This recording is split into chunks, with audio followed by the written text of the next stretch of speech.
Welcome to APCUG's Wednesday workshop, where we get together in the middle of the week to learn more about technology. We're preparing for October, for Cybersecurity Month. We have with us today someone that has a lot of knowledge, but she's also very busy. And it took us a good bit of time trying to get through October and ended up finding that September on the 18th, after lunch, she can run home from a conference that she's doing in Detroit back to her hotel room and do a presentation for us, and then maybe have to run back. We're really pleased to have with us Lisa Plaggemier, who is the executive director of the National Cybersecurity Alliance. I'm really pleased to share that she is Ohio born, went to the wrong school, but that's okay. Now lives in Texas and goes all over the country. I think today you're in Detroit, and who knows where she will be, because next month we couldn't find a time that would work. Lisa's here to talk to us about BS. And it's not the BS that most people think of. She's going to do an interesting approach to the behavioral sciences of cybersecurity. And so I'm just going to stop with that and turn things over to Lisa. I will be popping up the surveys when she's ready for them. Please fill them out, because we want to know what you think. I'll tell you right now, we're not going to wait for everybody because we got a time limit. So Lisa, over to you. Thanks very much, John. Let me share my screen here and we'll get started. So as John said, we're going to have some audience poll questions today. And if you participate, it's just a whole lot more fun because we're going to see, and it's completely anonymous and none of the data gets retained. Nobody's going to hunt you down and ask you about how you answered on a particular question, but we will get to see how you guys as a group compare to other people in our research. So, as John said, I'm with a thing called the National Cybersecurity Alliance. We are the founders of Cybersecurity Awareness Month every October, which is why my schedule is already full for speaking spots in October. We started that with DHS 21 years ago. And we've had a cooperative agreement with DHS, now CISA, the Cybersecurity and Infrastructure Security Agency, the tongue twister agency, ever since. But we do all kinds of campaigns all year long on any kind of topic you can think of. Safe use of dating apps and avoiding romance scams, back to school security tips for families and children and teachers, any different topic you can imagine, any different way that technology can be misused and abused. We're out there trying to educate users on the safest use of technology to avoid fraud, scams, any malware infections, anything you can think of. So we're going to talk about some BS, like John said, some behavioral science today. This is what's known as COM-B, the behavioral science model. And I'm not a behavioral scientist, but we work with some folks on this research report we do every year that we're going to talk about today. So what this says is that you need capability, motivation, and opportunity before you exhibit a behavior, before you do something. Capability is just knowledge. Opportunity is pretty easy because a lot of us are sitting in front of screens much of the day or carrying around supercomputers in our pockets these days. So we have a lot of opportunity for interaction with technology when it comes to our behaviors. But motivation is the hard part. I remember asking my kids when they were little to clean their room, and I would hear things like, "But Mom, I don't feel like it." If I can't seem to get myself to the gym every morning, it's usually because I'm just not motivated. I know where my gym is. I know how to find it, what to do when I get there, and I have the opportunity. I just don't feel like going. If we don't feel like doing something, it doesn't get done. If it's cleaning out the garage or going to the gym or whatever it is. So that's really the hardest part of this model is having the motivation, and that's very, very emotional. Meaning it's probably the most volatile thing on the chart as well. So every year we do a research report with a behavioral science cybersecurity company in the UK called Stafe. And we're just getting ready to publish the 2024 edition. What I'm going to talk to you about today is the one from October of 2023. We asked people about these 5 things: their password habits, using multi-factor authentication, keeping all their stuff updated and patched, checking for phishing and other social engineering, and backing up their data. But we also ask people about their emotions. How do they feel about cybersecurity? And that's because of that motivation piece of the behavioral science model. Before I was in cybersecurity, I worked in marketing. I started my career a long time ago with Ford Motor Company in marketing and advertising. And one of my favorite ad gurus is a guy named Seth Godin. And one of his favorite quotes says, "Facts don't change people's behavior, emotion changes people's behavior." And so that speaks to that piece of the behavioral science model. And that's why we ask people about their feelings about security. So we're going to start with our first poll question, and it's going to be about those feelings. So you can bring up this question, John. I prioritize staying secure online. And I think I should be able to see this too. You're using the Zoom point, right? Yep, there it is. Okay. Do you prioritize this? Do you think this stuff is important? Are you strongly disagree, strongly agree? Are you somewhere in the middle? And we'll see we'll see how you guys answer. And then once we get decent participation, as John said, we won't wait for everybody, but hopefully you'll participate. Then we'll look at this data compared to the data from the general public. So the general public in the 2023 survey was all the Five Eyes except Australia. I'm happy to say this year, 2024, we got Australia included. So last year it was US, UK, Canada, and New Zealand, as well as Germany and France. This year it's all Five Eyes plus Germany and India. And we added a few questions about AI this year, public trust in AI. I can tell you so far the data out of India is fascinating. It's very different than the data from the other countries, but that report's going to be released in 2 weeks. We usually get really good press coverage with this, like Washington Post, New York Times, great outlets like that. We were quoted by the Michigan Attorney General last year. So we do a press embargo. We give the press first shot at the report before we release it to the public. Okay, so we got about 68% of you that have voted. Hopefully you can see the results on the screen. 48% of you strongly agree, 31% somewhat agree. There's very few of you that feel ambivalent about this, or that, only 12% total that disagree. So if we look at that compared to the general public,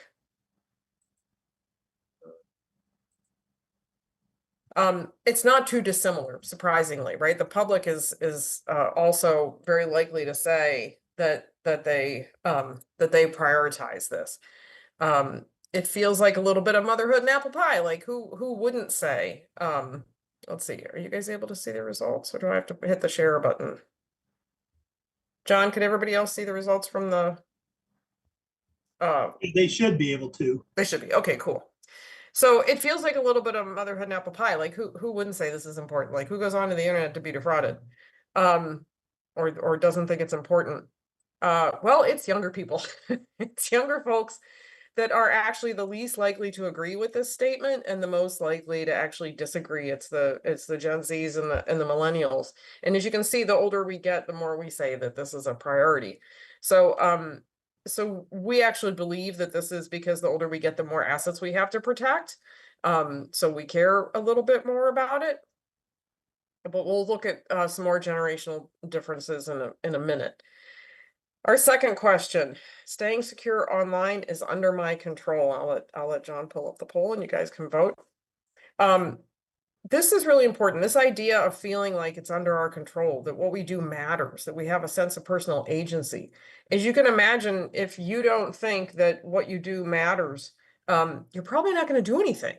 If you think it's pointless, if you think bad things are going to happen on the internet, no matter what I do, and I don't have any control of the situation, that's incredibly demotivating.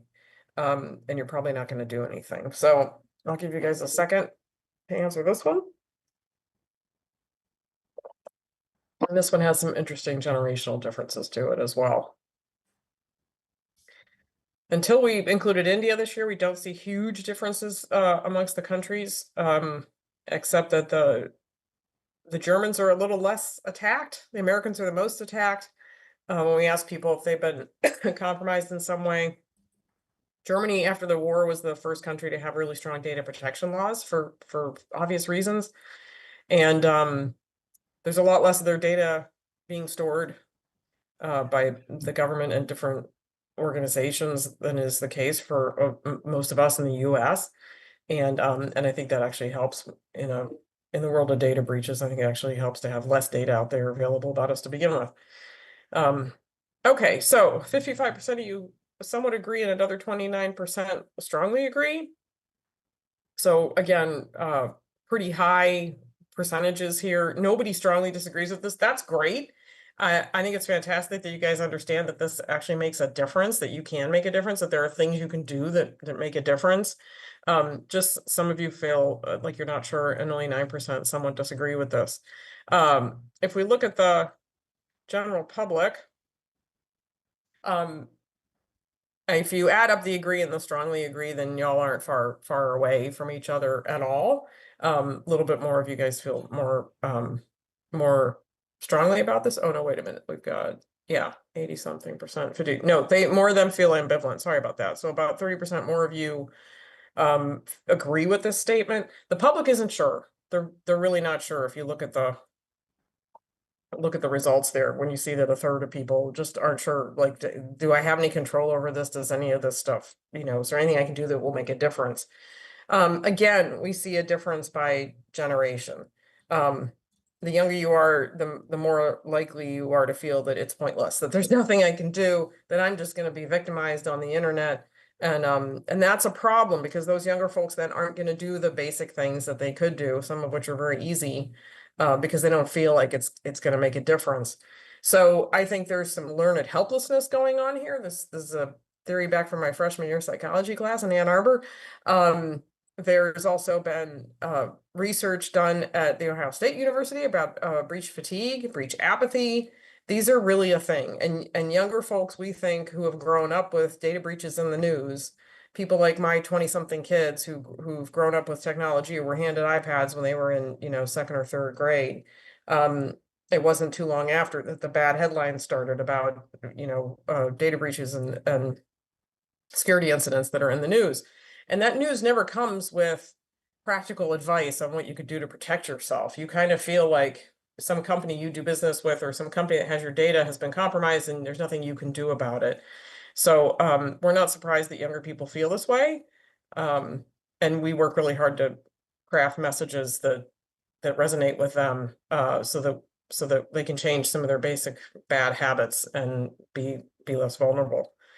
So now we're going to talk about some of those 5 behaviors that I mentioned, and we're going to start with a poll question about phishing. So John, you can bring this one up. How confident are you in your ability to identify a phishing email or a malicious link? And these days that might as well be a text on your phone. Those of, I think, with all the pig butchering that's going on, and I don't know if y'all have read about the criminal campus, essentially the Chinese organized crime campus on the border in Myanmar, where they're human trafficking people into these encampments and then making them, they lure them there with a promise, usually from another Asian country. They lure them there with a promise of a call center job. When they get there, they realize the call center job is really perpetrating scams against Americans. And a lot of those are starting as texts these days, texts where it looks like it's a wrong number.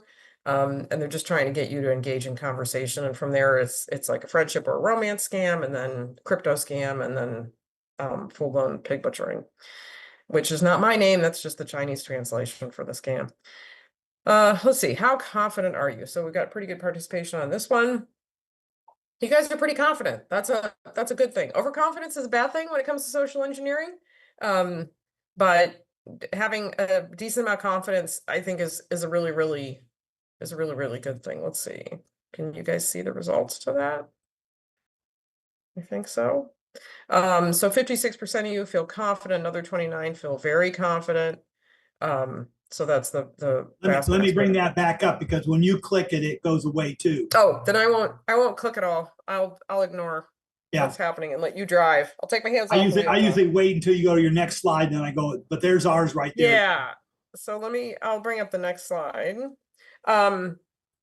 So then you can see here how you guys compare to the public. You're a little more confident that they are. When we look at this data by age group, it's generally the people who are of working age that are getting some kind of training on phishing in their organizations. I used to be one of those people that sent simulated phishing emails to 20,000 employees of a software company. those simulated phishing programs we think actually do help as long as they're done well, and they're not done to just scare people and make them not want to engage with the security team. Anyway, for people that feel a little too confident, we do see in our data that's coming out for 2024 in a couple of weeks, we see some overconfidence in some places where the rates of compromise are really high, but the confidence is also really high. So that's kind of the Dunning-Kruger effect, right? This was done in just a long time ago. Two guys called Dunning and Kruger made this up.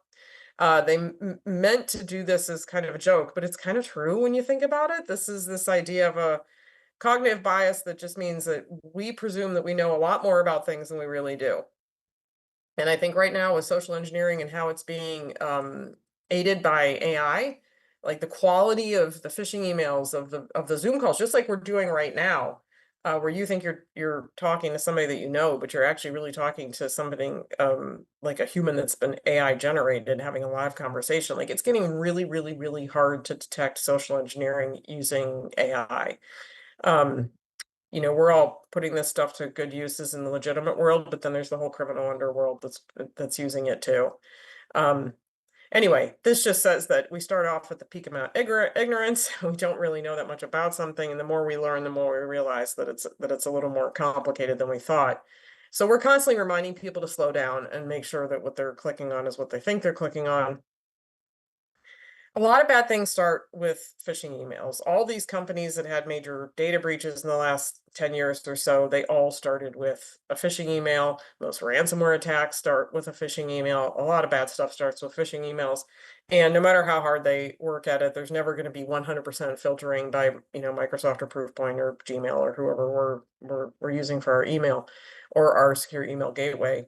This is an example, and it's getting old. It's a couple years old now, but I still use it because it's such a good example, and it's a tactic that's really hard to detect, and it's a tactic that's still used by the bad guys.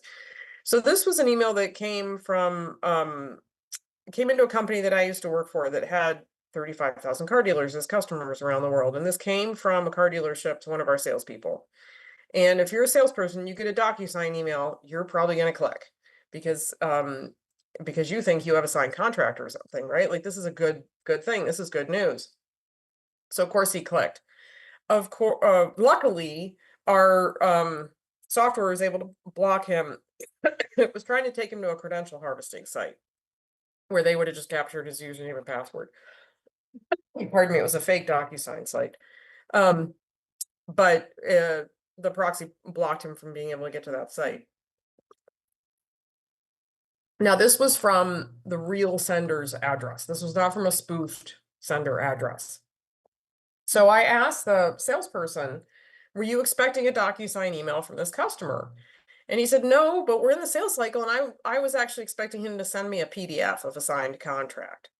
So that little difference between what he was expecting and what he got should have been enough to set off his spidey senses and cause him to maybe pick up the phone and call the customer and ask, hey, is this really from you?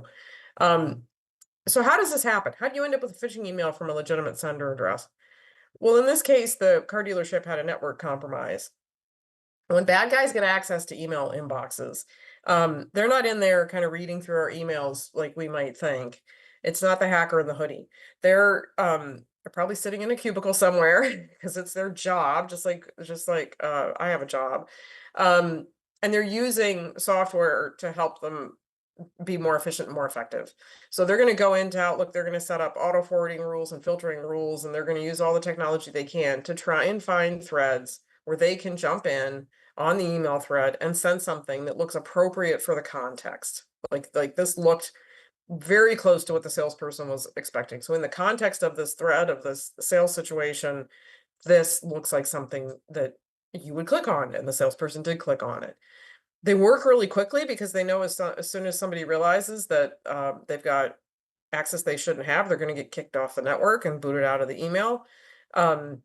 So they work really fast at this stuff. And one of the best practices that we tell people is when you're configuring things like Outlook to disable any kind of auto forwarding rules, because that can cut down on it being abused this way.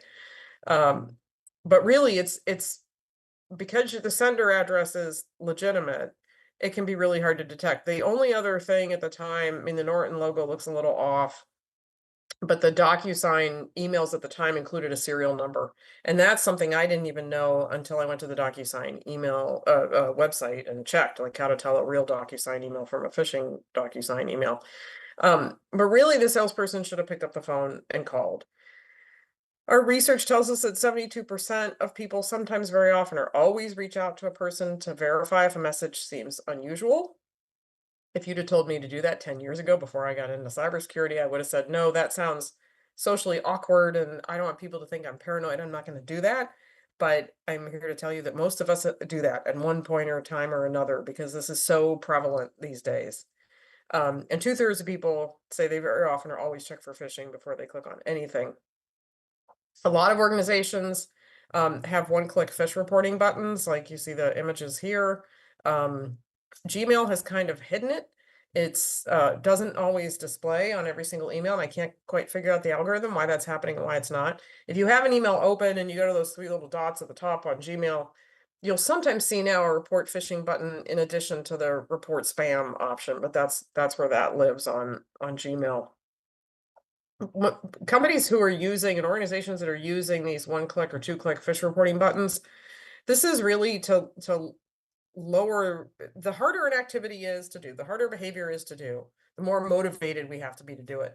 So this is a way to make it super, super easy, so we don't have to be very motivated to report. And most organizations are just encouraging employees to report things that they catch, that humans catch, that the technology didn't. So a lot of people tell us that they actually do use report spam or report phishing buttons. Very few people that don't know how to do this, so that's a really good thing.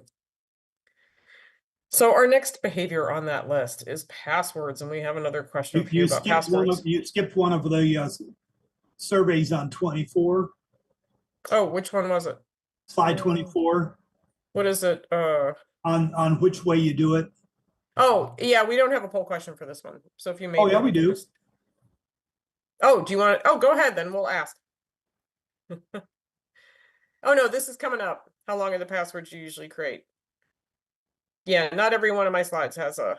So there we go. Now we're in sync, John. Okay. So yeah, not every one of my slides, every one of the pieces of data that I report on has a. I wrote down 24 instead of 26. Oh, no worries, no worries. So this is one of my favorite questions, this and the next couple about passwords. I think these are fascinating. Sometimes I give this presentation to organizations like, oh, I don't know, the DoD, and you're shocked at some of the information that you get back and what their habits are. The federal government, NIST, and therefore us, we've all recently changed our advice that your password should be 16 characters or longer. But tell us if it's 16 or more, 12 to 15, 9 to 11, 7 to 8, 6 or less. I'll give you another second if you want to confess. If anybody wants to confess that they're using very short 6-character passwords, you're amongst friends and nobody's tracking the data. So far, nobody's chosen that answer. All right. So you're not looking too bad here. The most popular answer was 9 to 11 characters with 41% of you. There's almost a tie for 12 to 15, which was 23%, and 7 to 8, 22%. And then God bless the 14% who are saying they're using characters, passwords are 16 characters or longer. You're doing a lot better than the general public on this one. We've got 2% that actually admitted to using very, very short passwords. 28% say 7 to 8 characters. Your most popular answer is this same as their most popular answer, but there's a bit fewer of you. And more of you are using 16 characters or longer, and more of you are using 12 to 15 characters. So you're doing a bit better here than the general public. Yeah, so the government recently shifted their advice to say 16 characters or more. If we say long and complex, but length actually trumps complexity. It's all about length it's all about the password cracking tools, right? You're up against technology. You're not up against somebody trying to guess your password. You're up against a password cracker. And if you Google like how long does it take to crack a 10-character password or something, you'll see some of those password cracking tools. And you'll see data from those on how many seconds it takes to crack those. So a lot of people are using passphrases with those really long passwords. Length is more important than complexity. I like both, and I use a password manager for that, which I'll talk about in a second. But length is really, really important to slow the bad guys down. Okay, the next poll question's on your screen. How often do you use unique passwords for your important online accounts? So probably the most confusion we have here is what is considered an important online account. And it's really not just your financial services accounts. It's also your email, social media, things like that. Social media accounts can be incredibly hard to recover. I had a long conversation at Meta's offices in DC about this a couple months ago. They really don't like to give people back control of their accounts because their method to verify that it's really your account to begin with is they have a very, very, very high bar for that.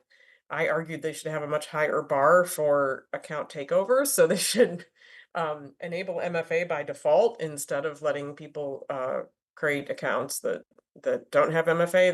They should have it enabled by default and allow people to turn it off if they want to cut down on account takeovers to begin with. But so many people get scammed through social media, and a lot of us feel like a lot of our lives are kind of tied up in our Facebook account, like a lot of photos and memories and things like that, and our ability to communicate with some people. Maybe we don't have their phone number or their address, but we're Facebook friends. So that losing control of your social media account can really be very, very difficult to unravel. So unique passwords, that also means completely unique, not like mostly unique, but really unique. 46% use it all the time, which is great. 37% majority of the time, 13% half, only 4% of you some of the time, and nobody said never, which is great. The public didn't score quite as well. And we actually have a hunch here that the public is being a little generous with their definition of the word unique. This number hasn't changed much. We've been doing the survey for 3 or 4 years, and the number stays consistent. This year, we went to greater lengths to be really clear about what we mean by uniqueness. Some people seem to have a system that they're using where they only change a couple of characters depending on the website that they're on, so that's not really unique.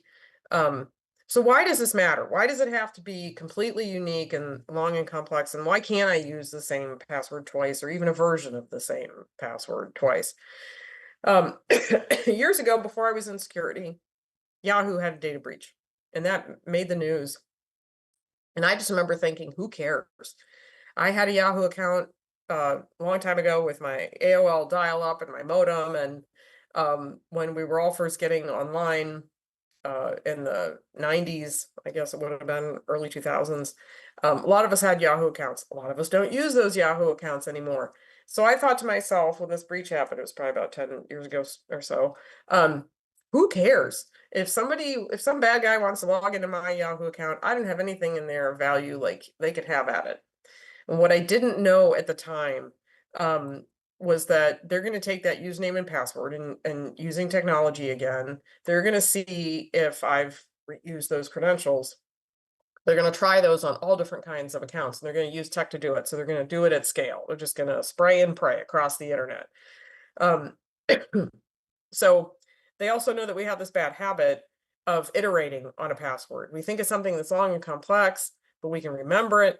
So then we fall in love with it. And we even call it my password. If you see something, you see that in writing, people will even say, hey, that's my password. Like we feel this sense of ownership with it. And then we use it over and over again because we finally found something that meets all the rules for complexity, but that we can still remember. So we change little bits of it here and there, right? We might change a character at the end or add an exclamation point or swap out numbers and letters.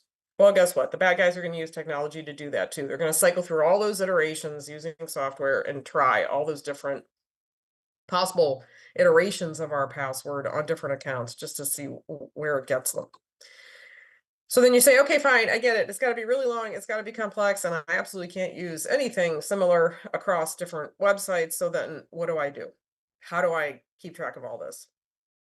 Well, that's my next poll question for you. What is your preferred method of remembering multiple passwords? Do you just write them down in a notebook, keep a password notebook? That's usually a pretty popular answer. Do you keep them in a document on your computer, like maybe a password protected spreadsheet or something like that? Do you store them in your phone, store them in your email, like email them to yourself? Do you just remember them without writing them down? Do you save them in the browser, like a browser style password manager, like in Chrome or Firefox? Do you use an actual password manager application? Or this is my daughter's favorite answer, you do just reset them each time you need to log in, which I think is actually a strange form of MFA when you think about it, because she has to authenticate some other way so that she's allowed to change her password and log in. So I'll give you guys a second to answer this one.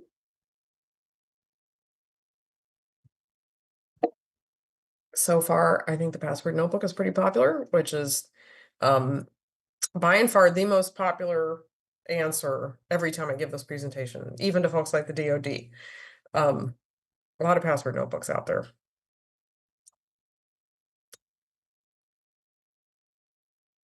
I think using a password manager application though is, let's see, I didn't scroll. That's the most popular answer so far, but it's pretty close if anybody else wants to vote. Okay, it looks like password manager's most popular answer with 38% of you, followed by the password notebook. And then after that, the most popular is keeping a document in your computer. I am not a huge fan of that because there's not a lot standing between you and a bad guy and that document and the bad guy. Let's just say you've got a password protected document on your laptop. If you get a malware infection on your laptop, then there's only that one password that's protecting that document. 5% store them in your phone. Some people are using browser-based password managers. Okay, let's look at the public. So as I said, the most popular answer there, and it was the same percentage of you guys, is a password notebook. Far, far fewer people using password manager applications. I want to applaud you guys that are using those password managers. That's our advice, especially if you're using multi-factor authentication along with a long, complex password that's completely unique. The thing I don't like about a password notebook is I don't know many people who could say honestly that they don't ever take it anywhere, like a coffee shop or on vacation or something like that. And the recovery from that is really, really difficult. Regaining control of everything. If somebody has access to your financial services accounts and your email and like recovering from that, especially for your bank accounts, you probably have to go in person or go through a snail mail process to prove that you're you. All they'll be able to do in the meantime is completely shut off your access to protect your accounts. And then regaining control of things like social media is really hard. And then you're having control of your email makes it harder to get control of everything else because your password process reset process is probably tied to your email. So if somebody's got control of your email, you end up playing this whack-a-mole game trying to kick a bad guy out. And if they've got access to other things, it just gets really, really complicated and really, really time consuming. And it can take months to recover some of your accounts. So these are some of the password manager companies. These aren't all of them. If you're not using one, I would encourage it. Oops. Some of them include things like dark web monitoring. They'll tell you if your password's for sale on the dark web. They'll tell you if you're using a password that's too short, too easy to crack. They're using strong encryption. The employees of these companies can't see your passwords because they're using something known as zero knowledge architecture. And I like how they help with other bad habits. A lot of them now have MFA that's kind of baked in that you can use in the password manager as well. So our recommendation is long, complex passwords that are completely unique, multi-factor authentication, and then also a long, complex, unique password with MFA on the password manager itself. So a quick word about MFA. Hopefully most of you know what this is. This is just proving that you're you in more ways than one, something you know and something you have.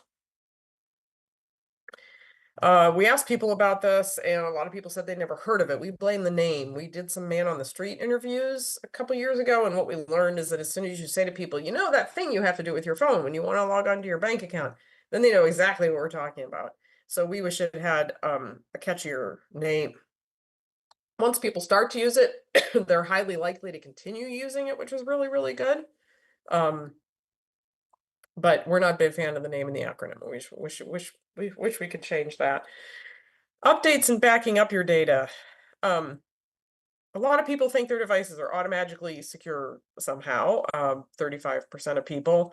A lot of us still click remind me later. 62% of us have turned on automatic updates. So something I've noticed lately, even when I have stuff set to update automatically, it doesn't always run. So our advice is to power down your devices at least once a week to make sure that if there's anything that still needs to, any updates that still need to run, they can when you restart.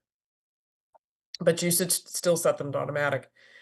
There's less of a reason to click remind me later because a lot of updates aren't requiring a restart of your machine anymore. Kind of depends on the software and what it is you're updating. But I feel like we've come a long way in technology. Just as far as how often a restart is necessary and how difficult it is to update something. Set your stuff to automatic, but then also turn it off. That's kind of our belt and suspenders recommendation. Backing up, this is something that some of us don't think about. We recommend the cloud backup services because the subscriptions are a lot cheaper than they used to be when they first came out, and they were really meant as business solutions. Again, something else that can just kind of happen in the background. But we recommend those subscriptions. Now, back to a couple questions about your feelings again. And we have another question for you. I find cybersecurity intimidating. How do you feel about this statement? Do you find it intimidating? And this is a pretty tech-savvy group, so I'm hoping there's not too much intimidation here, but when it comes to the general public, I'm guessing the data is going to be a little different than the data for you guys. But there's even security professionals who will tell you they find it intimidating. A second or two. So far, it's pretty even. It's really interesting. Pretty evenly distributed answers. Okay, so most popular answer here is 33% of you somewhat agree, followed by 24% who are neutral, 22% that strongly disagree, and 17% somewhat disagree. So if you add up all the agrees and all the disagrees, it's 38% of you that agree with this statement, and 39% of you that disagree. So again, you're a little more split on this. So you can see how that compares to the general public. The public, it's almost a third that people disagree or ambivalent or agree. For those of us that feel a little bit intimidated by this topic, I blame this guy. He shows up all over the place. He shows up on the nightly news when there's been a data breach. Sometimes when I'm interviewed, I know they're gonna, while I'm talking, they're gonna superimpose a picture of some hacker in a hoodie or binary floating around the screen while I'm talking, which always irks me because these images are super intimidating. And when we're intimidated by something, that's usually not a good motivator, especially for us to engage and do some of these things that are really simple, like turning on MFA. Feelings of frustration. Let's go to the next question. I find staying secure online frustrating. This one, whenever I'm giving this presentation to folks that work in the banking industry, for example, in any financial services company, where the security controls at work are really tight, and sometimes just to get your job done, to be able to access a file that somebody from the outside the organization has sent you or something, can be really difficult. We'll see really high degrees of frustration from those employees because there's just a lot of friction for them to get their jobs done. I'll give you a little second here. So far, the majority of you are saying you somewhat agree with this.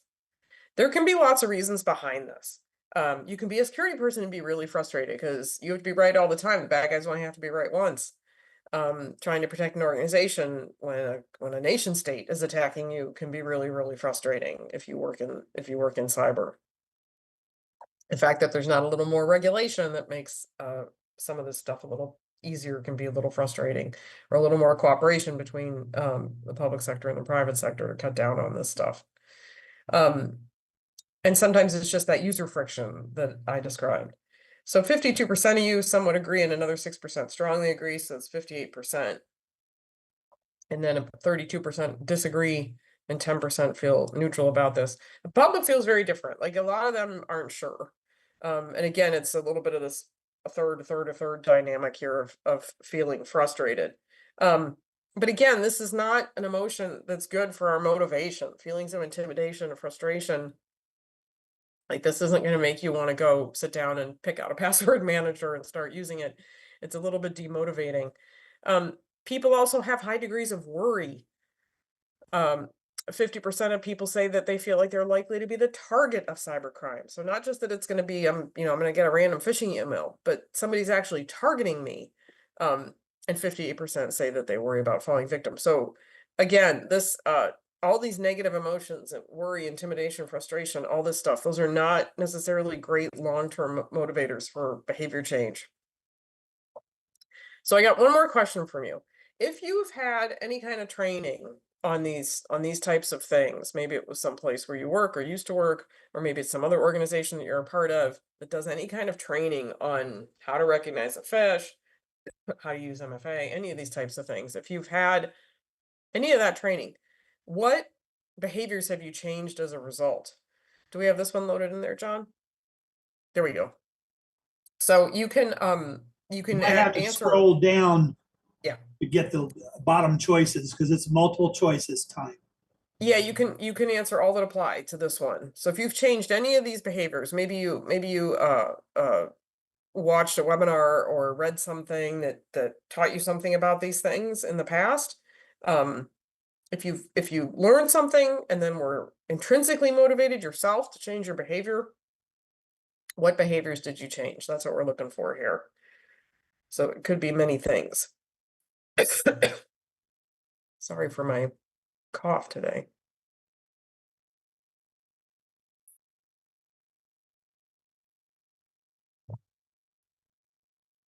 This one is interesting because no matter who I'm speaking to, the top 3 or 4 answers are almost always consistent. Yeah, and don't forget there at the bottom we have the option. If you already do all these things, you didn't need to change anything, then that's great too.